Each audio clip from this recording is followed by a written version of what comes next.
জুয়েল ভাই, হ্যাঁ। টিকটক ফেসবুকের মধ্যে দেখতেছি অনেক বড় বড় সেলিব্রিটিদের ভিডিওগুলো ভাইরাল হচ্ছে। কি বলো? আজকে এটা ভাইরাল না হইও পারবে না, কেন জানো?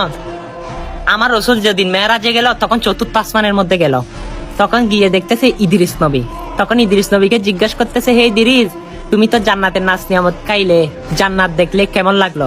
তখন ইদ্রিস বলে, ইয়া রাসূলুল্লাহ, আমি জান্নাতের গেটের সামনে গেলাম, সেখানে দেখতেছি জান্নাতের প্রথম গেটের মধ্যে রিদওয়ান ফেরেশতা দাঁড়িয়ে আছে। তখন তাকে বললাম, আমাকে খুলে দাও। তখন বলে, উপরে তাকাও।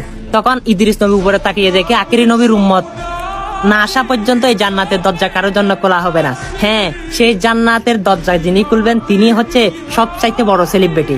তিনি আমি আপনার নবী হযরত মুহাম্মদ মুস্তাফা সাল্লাল্লাহু আলাইহি সাল্লাম, তিনি জান্নাত উদ্বোধন করবেন। অবশ্যই ঠিক হয়, আপনারা সেলিব্রিটিদের ভিডিও শেয়ার করেন আর আমার নূর নবীজিতে জান্নাত উদ্বোধন করবেন, সেই বার্তাটা সকল মানুষের কাছে পৌঁছে দিয়ে না, সেটাই আজকে প্রমাণ হবে। ভিডিওটা শেয়ার দিয়ে সকল মানুষকে জানিয়ে দেন। আমিন। আমিন।